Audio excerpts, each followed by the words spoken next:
my computer. So welcome to the Fatherhood Virtual Summit, second day, fourth session. We are here with my friend, my pal, Ray Matz. Ray, thank you for being here. Maddie, what is up, brother? Thanks for having me, dude. Not much, just loving and learning. It got some phenomenal people that I've already had on the summit. It's going to continue. This summit's going all week. We talked about faith yesterday. Marriage is the subject for today.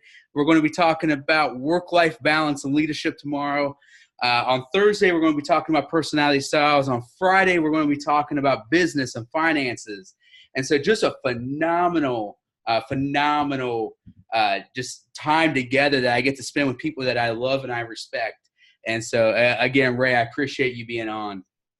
Absolutely, brother. Let's roll this, man. 8 o'clock. We're ready to rock, dude. There you go. So, Ray, you got married a little older in life. And I can't remember how old you said you were when you got married. Ray's been on my podcast. We had a great time talking about that while he was on. But you got married a little later in life. How has that better prepared you to be a great husband and a good dad? So I think that must have been the gray hair. Did you catch on to that? So, and I'll give you my quick meeting my wife, Julie. At 30, I guess about 35 years old, I literally kind of gave up on the whole marriage thing. Never been married, dated, and just couldn't find that aha moment, or just didn't find that gal. And up in Philadelphia, I was invited from a good friend of mine, Shane Kenworthy, to be in his wedding, to be part of his wedding and go down the aisle. And it was pretty awesome. I knew 0 people at that wedding.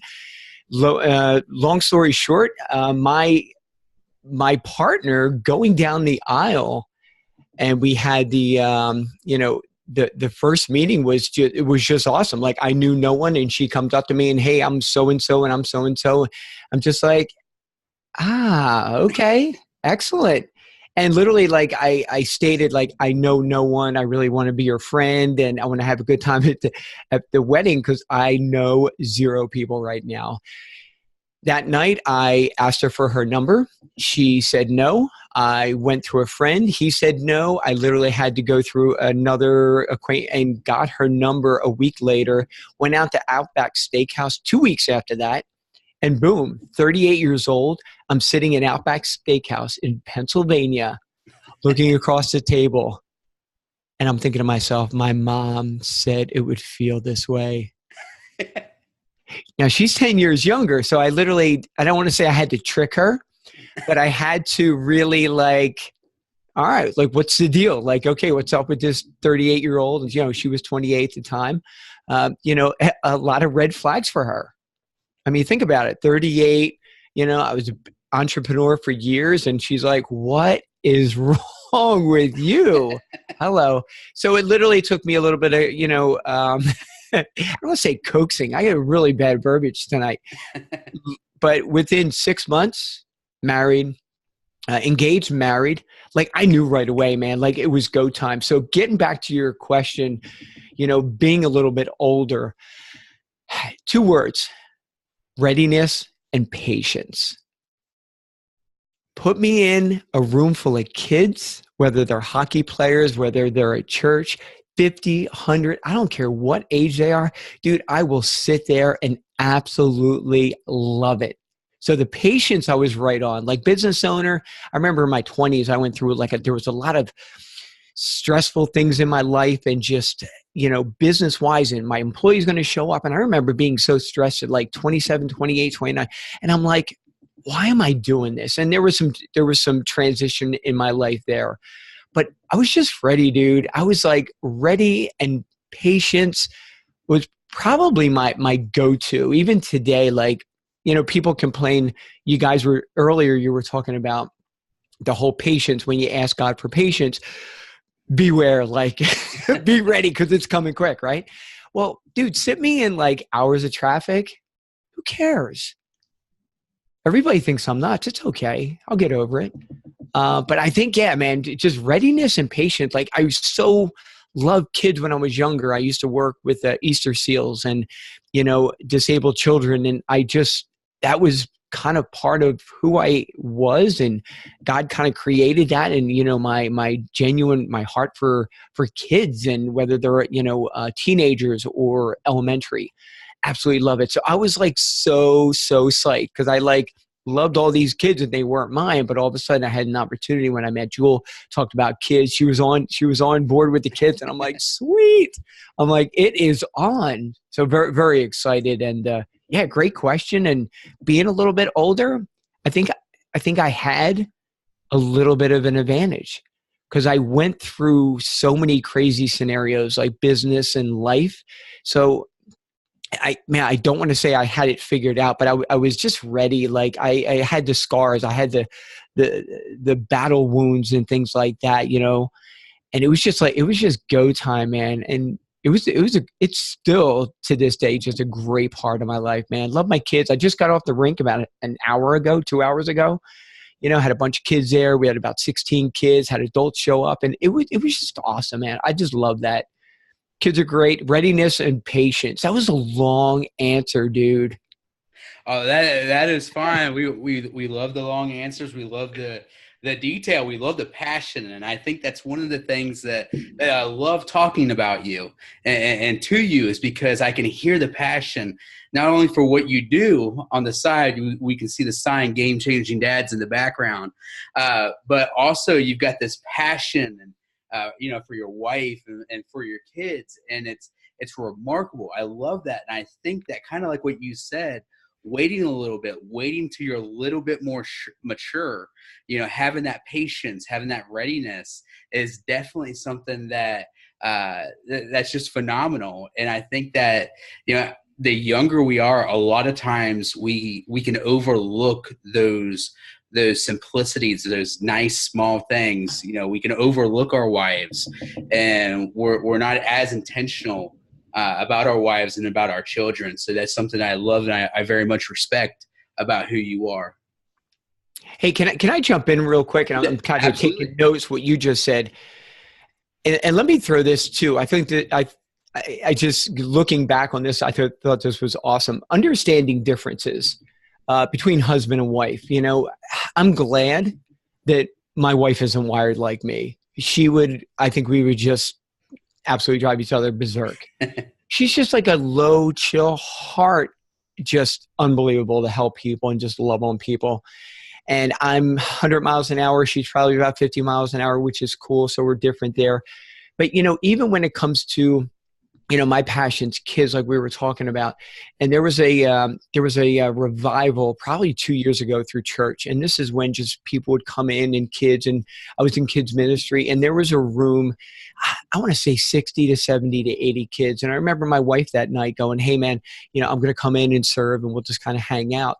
Not really expecting, or we didn't know what to expect. That was our first revival at this new church. And I remember, this was awesome. It was funny to me. It wasn't awesome for her, but I remember looking up and looking down the corner of the room, and she was surrounded by all these kids, and you can see on their face, it was game over, man, just done.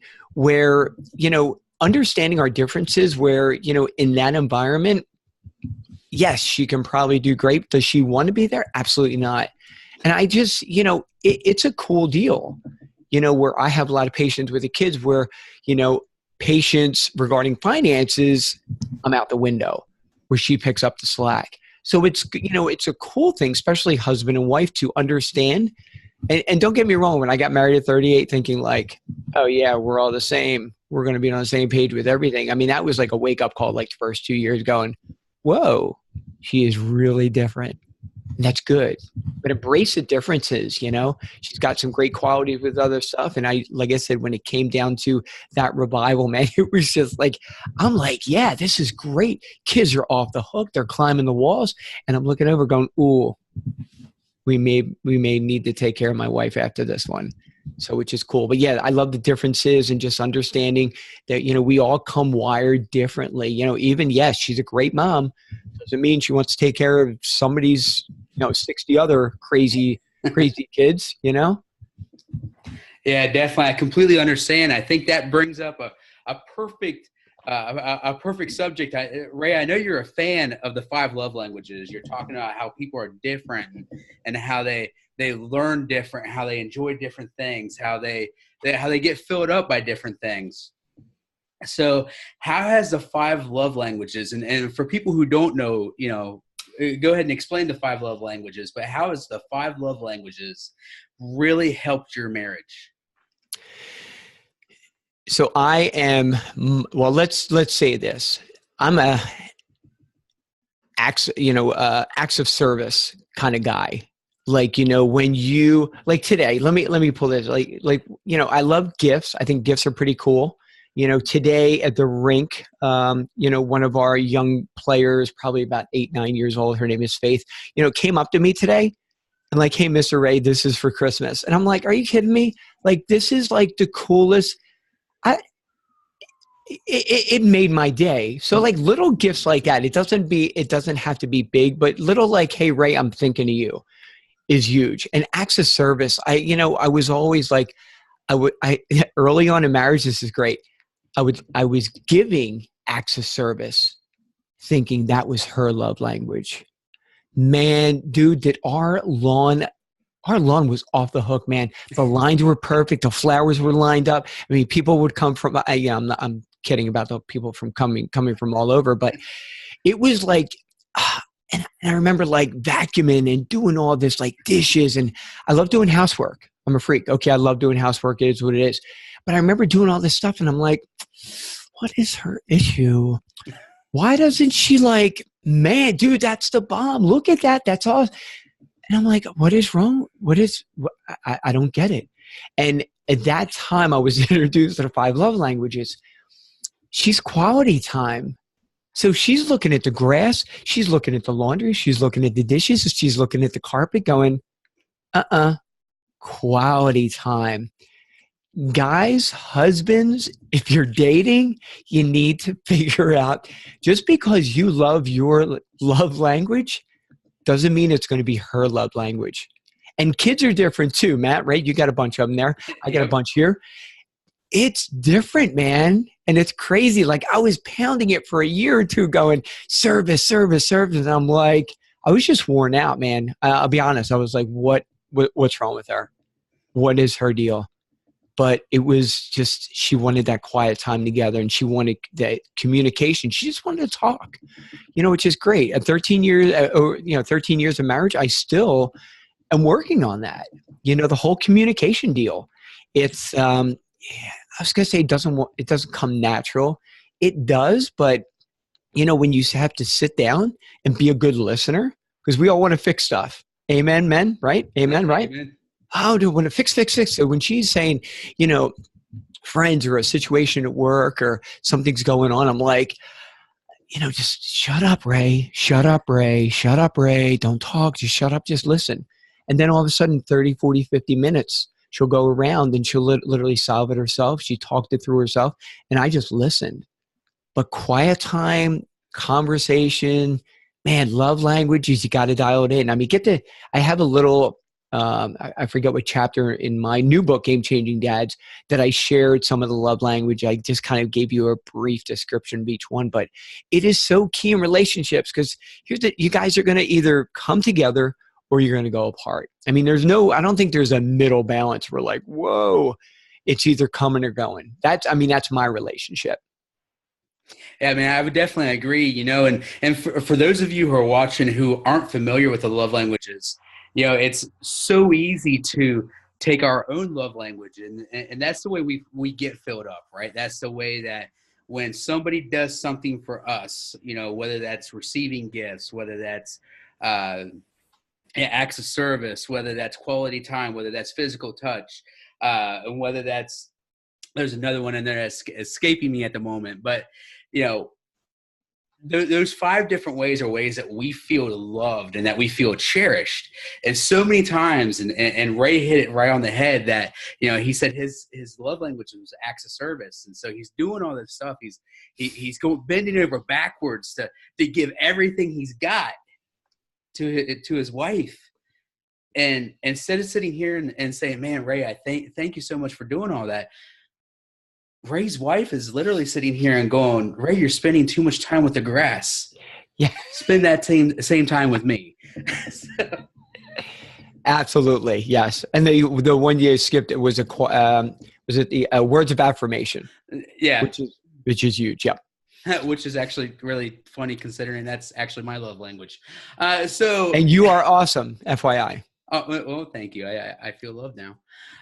So what did understanding and learning her love language, what did that do for your marriage and for your relationship? It gave me an opportunity to, number one, take my focus off myself. And I still get stuck here.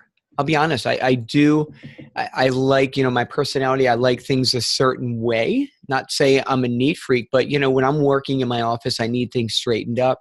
I like to kind of chime in so things look better. The kitchen looks straight or whatever, but I take that for myself now. And just like, cool, looks good. Not really saying, oh, wow, I really hope she digs or whatever. No, I'm not worrying about that. Since I understand that quality time is huge. And, with having kids, I'm not going to sit here and say, oh, dude, dialed in, man. It is awesome. I got the quality stuff just rocking. No, I still need to work on. I mean, when you have kids, earlier today, one of your guests was talking about date night. Yes, we do date nights. It's been a while. I need to get back on that game again.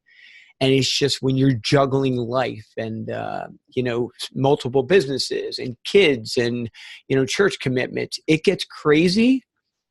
And I'm speaking to myself right now. You got to find the love language. You got to find, for myself, that quality time, having a conversation and things like that is huge.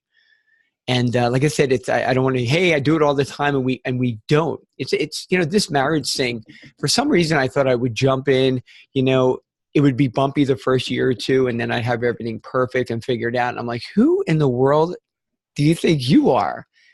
It is. And when I get, I don't mention any names, but when somebody tells me like, I've been married for 20 years and like, we've never fought, like that's a red flag. I heard that 2 weeks ago. It was a red flag. We fight over the last couple of days because, the enemy's knowing I'm doing this, don't do it, dude. You're a jerk. Yeah. Yes, I'm a jerk. I'm a jerk husband, but I'm willing to put my guard down and learn every day. And am I ever going to have this dialed in? Probably not. Because sometimes I do good. Most of the time I don't. But I'm aware of my situation. I'm aware of my circumstances. Not like I call it the lumpy rug syndrome where, back in my parents, they were just like, situation came up, something really bad. They wouldn't talk about it. They would just shove it under the rug. And then as you're walking through our house, down in Philly, it's like really lumpy and bumpy, but all the broken relationships and the craziness and all the stuff that happened, I still like every once in a while going, hey, Dad, you remember when? Oh, you don't want to know about that. Well, yeah, I want some like good life, meaty subjects so I can kind of learn from. But, if you start really pushing those subjects under the rug, there's going to be regret. There's going to be bitterness that builds up. And we just need to, especially as men, we need to share. We need to get out there and just, like I said, be aware of your circumstances. Be aware of your marriage.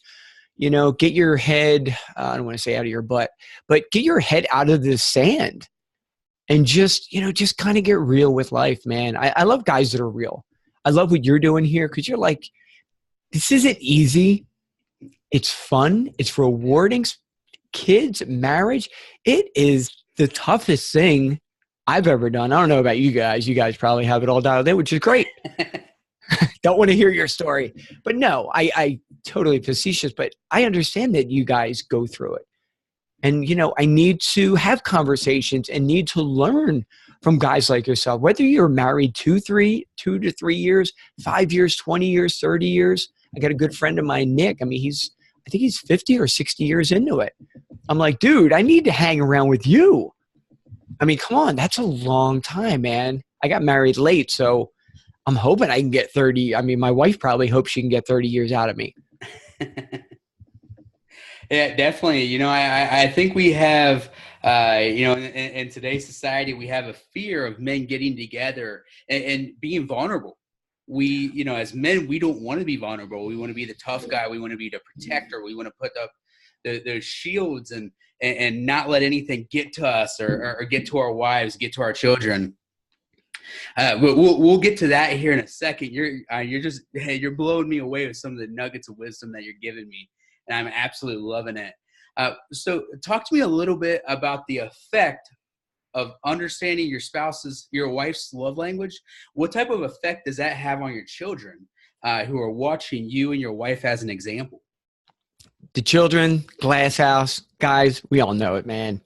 They stinking see everything. It's unbelievable. I heard this for years. Kids pick up on everything. I was like, there is no way. This little 2-3-year-old, and this was pre-marriage for me. I was like, there is no unbelievable. Like today, coming home from the rink, got all the kids in the car riding home. My oldest, hey, Dad, how are you and Mom? We got into it last night. I'm like, we're going to talk tonight, actually, after this, after my 9 o'clock. And I was like, hey, we're going to talk tonight and hopefully hash some things out and make some things happen. But they pick up on all that. Do I like arguing in front of my kids? No. Do I suggest it? No. Do I do it? Yes. Don't want to. It just, it's not like we have these crazy fights. I see some crazy fights growing up in Philly. I mean, I remember this one gal came out and she was a little gal and I was like 10 years old, butter knife or some kind of knife slashed their husband's tires. Like old school Philly style. That's crazy. Don't do that. Oh, wow. That's bad. Yeah. You guys don't do that where you live, but that's good. It's just, with the kids involved, you have to be aware once again of your circumstances, of your household, of your family. It's almost like, especially as men, man. I mean, I know we're going to get into some other subjects, but it's like the fighter stance. If you're a good fighter, their stance is always up and they're always ready, man. Because guys, once you let that guard down, man, something's going to get you. Something's going to get you. We'll talk about that a little bit later. But yeah, the kid situation, and I share with my kids, hey, we're going to hash things out or things aren't good right now. We're working on some things, especially my 11-year-old. She's going to be 12 in March. She gets it, and she sees other situations around her, other, parents either fighting or, you hear about divorce a lot and things like that.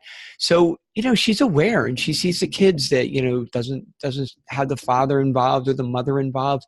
So, when something comes up, my kids are pretty good like that regarding communication. They'll come up and, hey, how's Mom doing? Are you guys okay? Are you okay? Which I'm like, from 11-year-old, I'm like, that's pretty awesome. I don't remember being that tuned in when I was 11, which is pretty awesome. Yeah, I absolutely love that.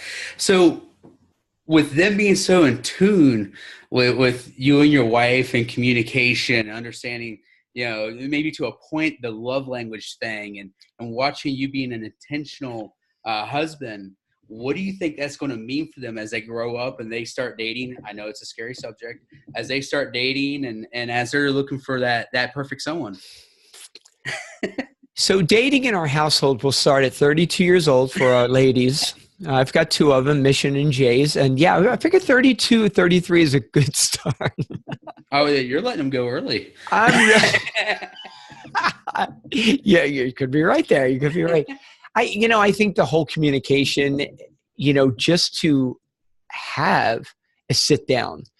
There was one of your guests on today, and I apologize, I'm not remembering names, but he allots time to sit down with, number one, the family, which is, yeah, absolutely, but each individual kid. My 5-year-old takes advantage of it. We go out, Dunkin' Donuts, we have a donut, and then all of a sudden, like the next day, is it daddy-daughter day? Is it daddy-daughter day? And I'm like, oh, what did I start here? Maybe the donuts was a bad idea. I was having donuts earlier with Alan Thomas. That's right. And I love Alan, great guy.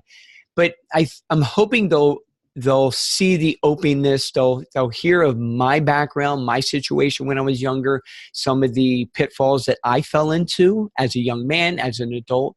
And I'm hoping they'll bring that to the relationships, as in what to look for. where are the red flags? Like, okay, is so-and-so treating me with respect, with dignity, with love? Are they coming after me? Are they willing to sacrifice? Are they selfish? Are they humble? There's just a lot going on there. And if we can bring that as parents, with our daughters and our sons, I think that is huge. I love my parents. I mean, they gave me a lot of stuff, but there was a lot of stuff where they were just busy with life. And I totally get it. I lost a sister probably about 20 years ago. She was 10 years older than me, but there was a lot of troubles in her life that I really like. It's almost like through the grapevine when I got older. But I would have loved to have that sit down in my teens going, man, here's where your sister's at. Here's what's going on. Why does she have so many boyfriends? Why does she have, married several times? Like I was seeing it, but I wasn't hearing anything.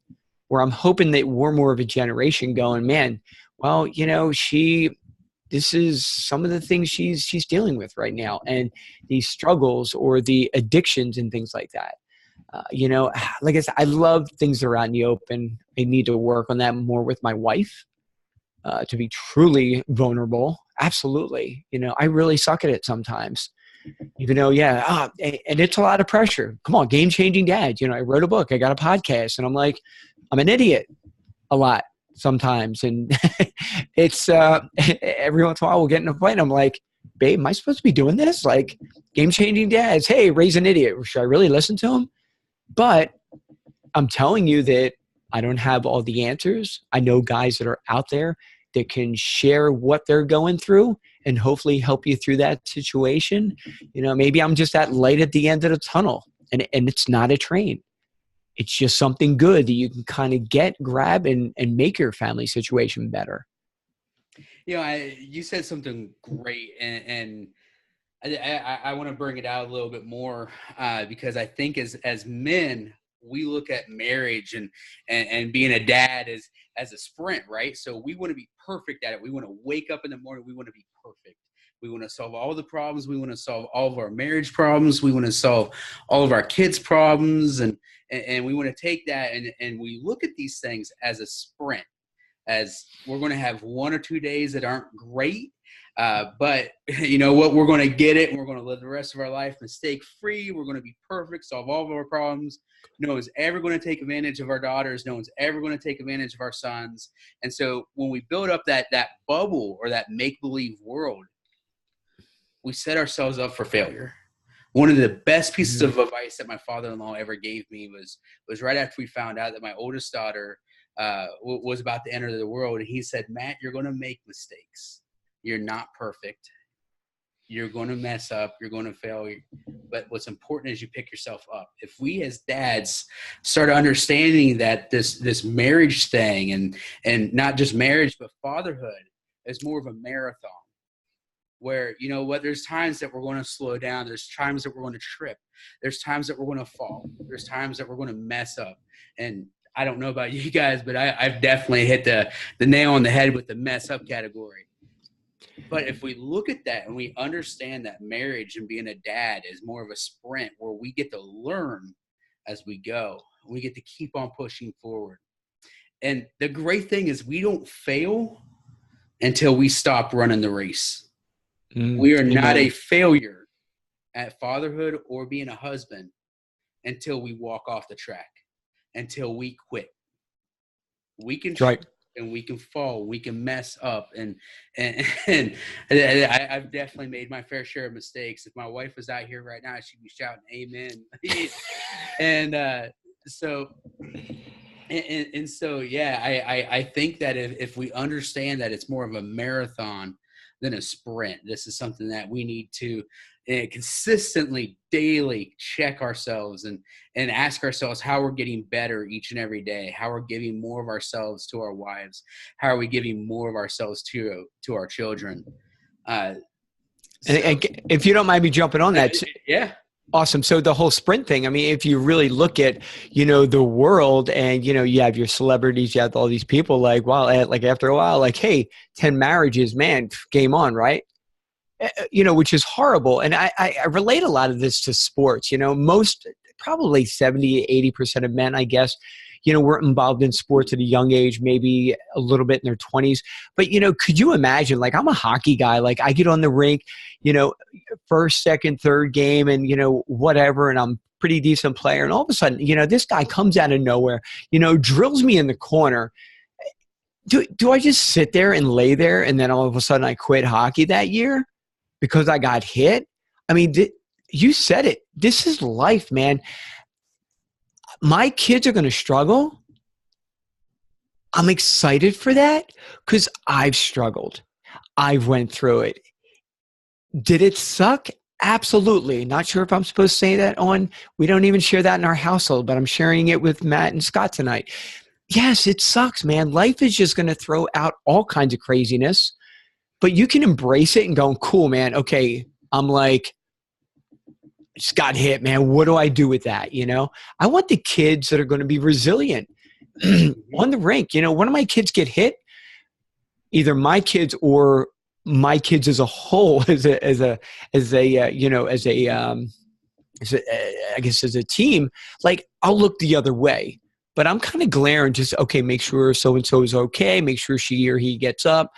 But that's just part of the game, man. And like I said, I think as guys, like, we get into marriage, like, hey, and all of a sudden, like, oh, we got hit. Oh, and like you said, what do you quit? Come on, really? I mean, that's and our kids, glass house, once again, kids are watching all this, man. I don't want to say this.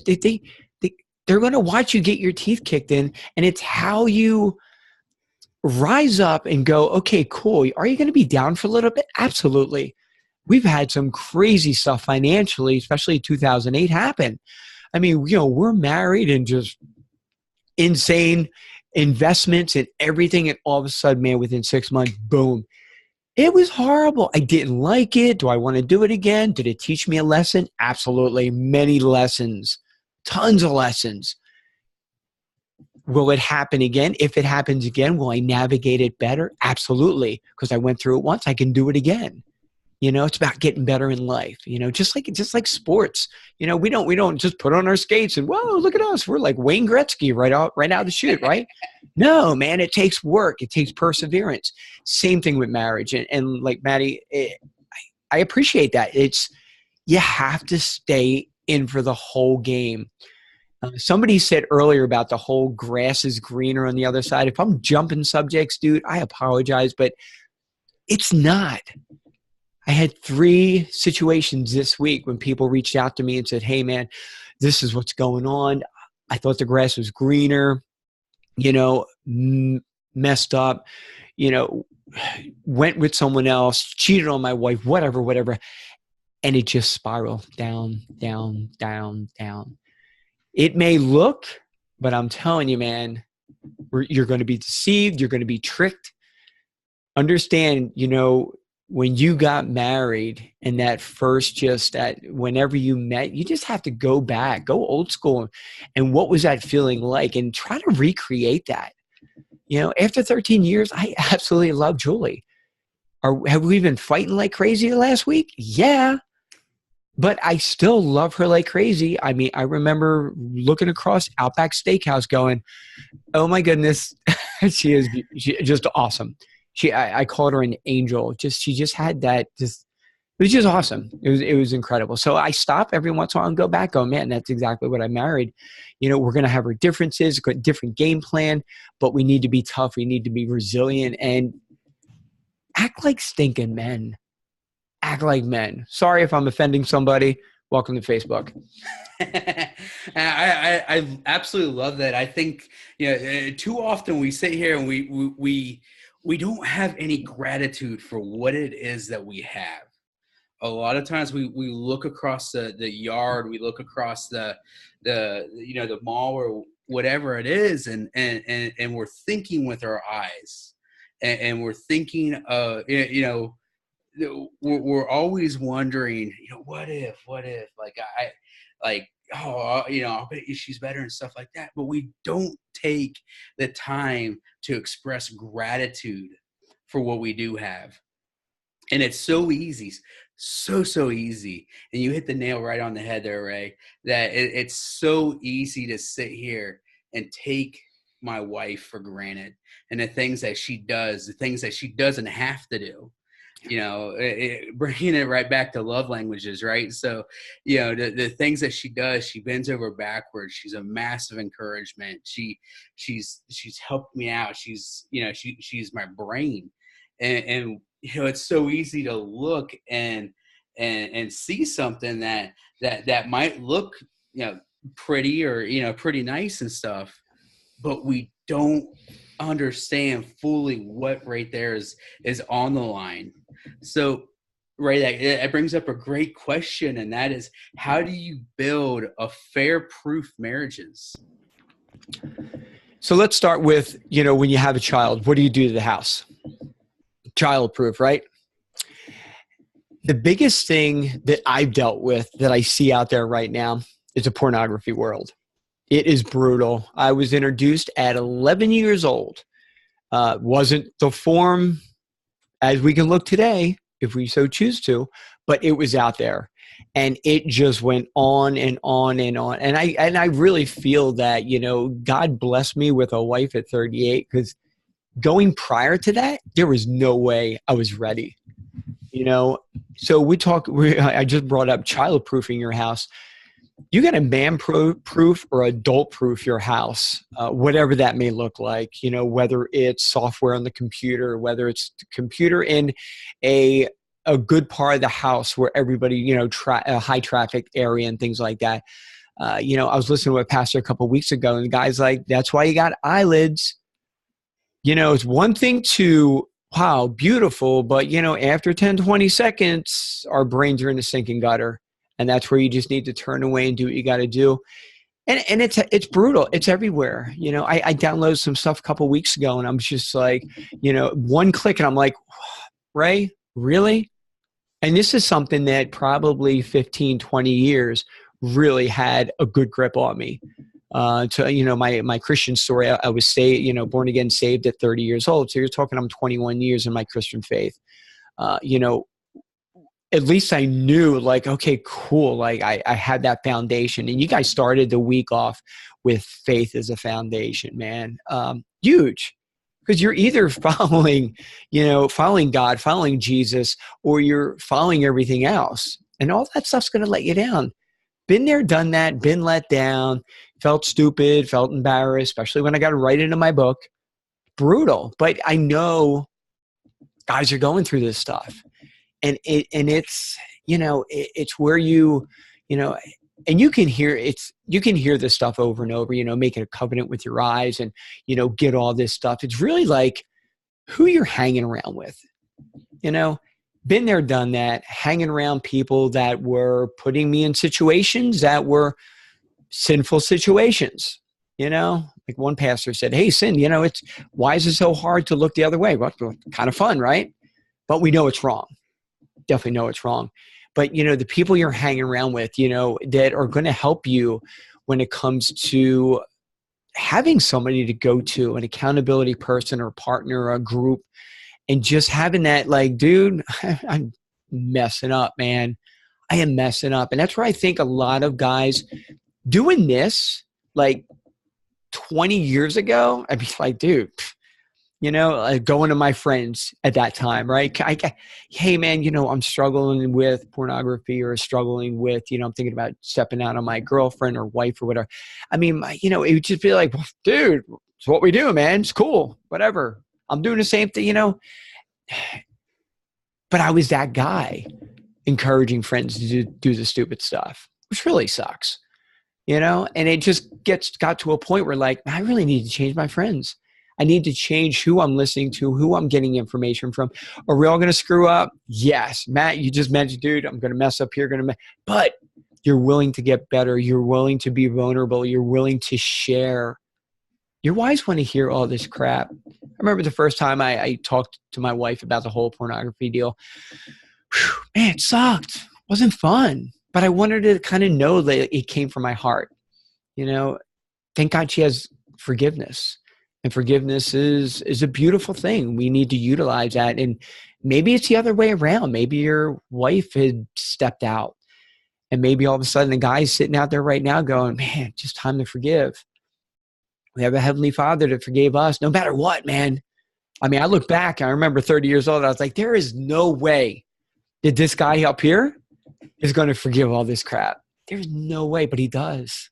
It's a beautiful thing, man. If we can get that in our hearts a little bit, get off our man sports, throwing guys around in hockey. And, I still throw guys around, but, I'm like, I don't want them to get hurt. I give them a hug. I smile. I don't have any front teeth when I play, so it's a little scary. But, it's that whole like first time you hug the man, right? A little weird, right? But, it's a good thing, man. It's a strong place. It's like, okay, yeah, we were like superficial men playing all the sports and not being real vulnerable. But when you're a real man's man, you can share, you can give, you can love, period, man, no matter what. That was a tangent, dude. Man, I absolutely love it. And you hit on a subject that is so important, so essential in today's world, especially if you're a man of faith, if you're a man who is trying to live this great example, somebody who's trying to be a great husband, somebody who's trying to be a great dad to their kids. So how important is it to have a good quality community of men that we can go to and that we can share life with? It's the game changer, no doubt about it. You need it. If not, here's what's going to happen. Here's what happened to me. All this stuff inside that I either, my addictions, my struggles with my attitude and my just anything that used to boil up. I used to keep it all inside. Anger starting to pull. Okay, just all of a sudden, if it was ready to come out, beware who was ever within 20 feet. Most of the time, which really sucked, it was an employee. And I would just spew all over this person. Or maybe it was the gal I was dating at the time, or the friend that might have been over. Guys, you're going to boil, man. Men weren't meant to keep all this stuff. Or have a heart attack. I mean, I've had family members, uncles and, dying in their 40s and 50s. And I don't know their circumstances, but I'm like, I wonder if all this stuff would boil up inside us. We need a go-to group of friends that we can just share everything. Not going to be judged. And that's huge, man. I used to be such a jerk judger back in the day. Like, Philly attitude, man. I'm still working on my Philly attitude, but the whole judgment thing, just love people for where they are. We're all different, period. Sometimes we're going to make it. Sometimes we're going to fall flat on our face. It's all part of life. Don't come off like the cool, successful entrepreneur, I can't do anything wrong. Yeah, that was me for years. I just kind of need to get my head out of my butt once again. I don't know if I should share that or not. My Philly coming out, dude. But to get real with a group of guys, maybe it's just one or two. I literally could count on a hand, on maybe one or two really go-to guys back in the day. Now, like, I do it on purpose, man. I'm looking through church groups, through hockey groups, guys I can just reach out to, just be like, dude, what's up, man? How's you and your wife? How's your relationship with your kids? I mean, isn't that crazy? Like, if we would have had conversations like that 20 years ago, ew, why are you asking about me and my wife? What's up with you? I mean, I would probably have to take out and, slap you across the head. But it means that Matt cares. It means that I care. Hey, Joe, how's your relationship? How are things going? Is there anything you want to talk about? When you get that stuff on the table, like, I don't want to hear my friends 3 years down the road going, oh man, I can't believe we're breaking up. I can't believe it's a divorce. I don't want that. I want to hear now going, oh man, well, this is what's going on, man. Yeah, any ideas? Like, can I read? Can I listen? Like, boom. I would love to be that go-to guy, or I can suggest somebody else you can go to, so you can get some knowledge of someone that's been down that hole before and they know how to pull themselves up, which is huge. But yeah, find a good group of guys. A true friend is someone that's going to wake up 2-3 o'clock in the morning and come out and get you wherever you're at, whether you're stuck on the side of the road, broke down or whatever. That is a true friend. And if you can get 4 or 5 in your hand, man, it is awesome. It's epic. No doubt about it. Man, that's awesome. I could not agree more. Having that society, that close knit group of friends that we can really rely on. It's like you said, it's game changing. And as I'm looking at your sign in the background, game changing dads. So, Ray, with that, tell us a little bit about your business and a little bit about how people can connect with you. So, how I got this started, real quick. I missed my dad when I was young. I really did. He was a worker, provider, love him, still love him. My parents are still alive up in Elkins Park, Pennsylvania. I just missed him. And I remember I watched that example in my life and going, okay, I want to do things a little bit different. I want to be that game changer. I want to be there for my kids. Financially, was it a little tough? Absolutely. I was a stay-at-home dad for years. I'm still home a lot. It's awesome. I love doing that switch positions, husband and wives. Don't assume that your wife's sitting at home, eating bonbons, having a good time with all the kids. It is stinking work. Guys, don't say squat about it to your friends until you walk it for at least 30 days or more. Don't give me that, I got a week off, going to help her out. No, I'm telling you. But the Game Changing Dads was something that I've been passionate about. I love giving back. I just love coaching fathers. I've been coaching kids with hockey for years, and it felt like a really, really good fit. So I run mastermind groups. We have 2 groups starting in February, gamechangingdads.com. You can reach out to me personally, have a conversation, and really open up to how we can help you nowadays. There's so many good resources out there, and sometimes guys just don't have that group of guys around them that can point them to the right direction or in the right direction. And I'm hoping that, some of the guys in my circle, that we can help some folks out. Because here's the deal. I have those groups, and I know how important. When I get on my Wednesday night call at 9:00, I'm going to be heading up to Charlotte, take care of a little business. And I'm getting on going, man, this is where I'm struggling. This is where I need help. Guys, what can you throw at me tonight? Well, hey, Ray, did you do this? That is, I don't want to say game changing. That's just getting boring, but it's life changing, man. It's marriage changing. It's huge. Cause like I said, I don't want to see him back. Hey man, we're getting divorced and things didn't work out. No, I want to hear what's going on in Matt's life, where I can help out, what's going on, what situation popped up that we can get together and brainstorm on. That is huge, but we need to communicate, man. Men, we need to communicate. It's huge. It can change the game. So, Ray, thank you so much. And remind us once again of that website. Was it gamechangingdads.com?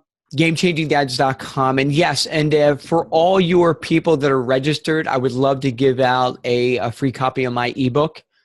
If you'd be interested, that would be awesome. I would love it. Awesome. So if you are registered for the event, and I'll shoot this out in an email to the people who are registered. And again, if you haven't registered yet, it's not too late. The summit is still going on. It's going on until Saturday. www.fatherhood.com/summit. Again, that's www.fatherhood.com/summit. Man, take a look at Ray's podcast. You have a passionate, encouraging man here who really wears his heart on his sleeve. He wants men to understand and he wants men to get it. He wants men to stand up, to man up is getting a huge bad rap right now, but dad up, your husband up.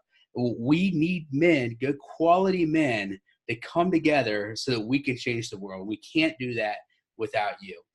So with that in mind, thank you for checking us out. Check out also the Wrestling with Fatherhood podcast. You can get that wherever you get your podcast. I've had Ray on. I've had a lot of my guests that I've had on the summit on. They're all game changers. They're all very passionate about what they do. If you can't already hear that in their voice. Thank you so much for joining us tonight. I will see you guys tomorrow, and I look forward to another great day of gold nuggets and great information.